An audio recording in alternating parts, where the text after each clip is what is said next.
You are listening to My Three Orc Dads, a Steel and Thunder novella, written by Dominic and Ashen, narrated by Erotica, published by Horsemen Publishing Incorporated.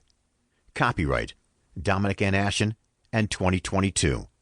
All rights reserved. Chapter 1. I still don't understand why I just can't stay home by myself. Because I still cannot trust you to stay out of trouble while I'm gone. It's late in the morning, and the two of us are walking through the streets of V'rok'sh Tah'lj. We're headed to see Khazak's parents, who I will be spending the next few days with, without Khazak. I don't need a babysitter, though the whining might say differently. They're not babysitting you. Khazak tries to reassure me. I know he's right, but the worst part about it is it doesn't even really feel like babysitting. It feels like pet sitting. Also, as I told you, this is a diplomatic mission. He points out as we approach his parents' home. We are meeting with the delegations of 4 different cities, and you do not even speak the language. Any of them. I'm learning. I roll my eyes at his answer as he knocks on the door. There you are. Ruig, Khazak's father, answers the door with one of his husbands, Jarek, right behind him.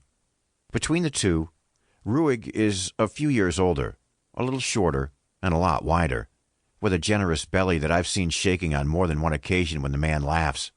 Jarek, who is maybe 10 years his husband's younger, sports a neatly trimmed mustache and a goatee that matches the short black hair on his head, as opposed to the longer brown on his husband.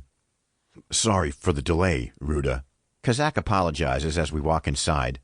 We were supposed to be here 20 minutes ago, but I might have dragged things out so I could try to change his mind. Obviously, it didn't work. We needed to make sure he had everything for his stay. Thank you again for watching him. You know we will take good care of him, son. Ruig reaches out to ruffle my hair affectionately as I'm passed over to them. Where is Orda? Khazak asks about the location of his third father, Orlun. Your aunt's needed help moving some furniture and he volunteered. He'll be back by dinner. Ruig assures him. Give him my love. Khazak hugs his father before hugging me. Please behave yourself. I always behave. I grumble as I hug him back. Come back soon, okay? See you in a few days, puppy. With a final kiss to my forehead, he's gone, and the front door closes. I hope you are hungry because it's almost lunchtime, Ruig announces happily, rubbing his hands together. Is he ever not cooking? Yes, sir.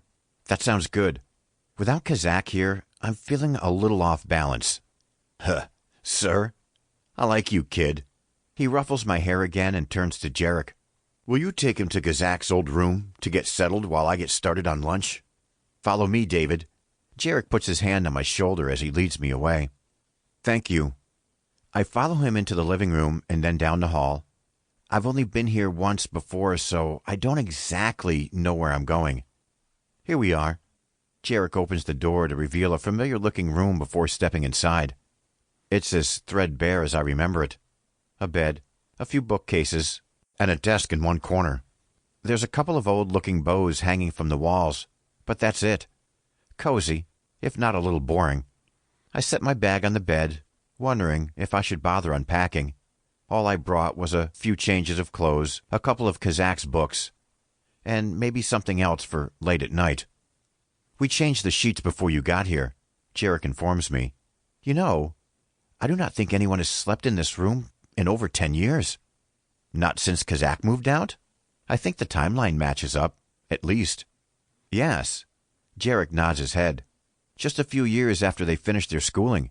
Khazak and Ragnar rented a too-small apartment together for a few years while he saved up to buy his current home. I made a lot of his furniture myself, actually. It all looks really nice. Khazak once pointed out where Jarek worked to me. A half-tree nursery, half-carpentry business. What's it like not having them in the house anymore?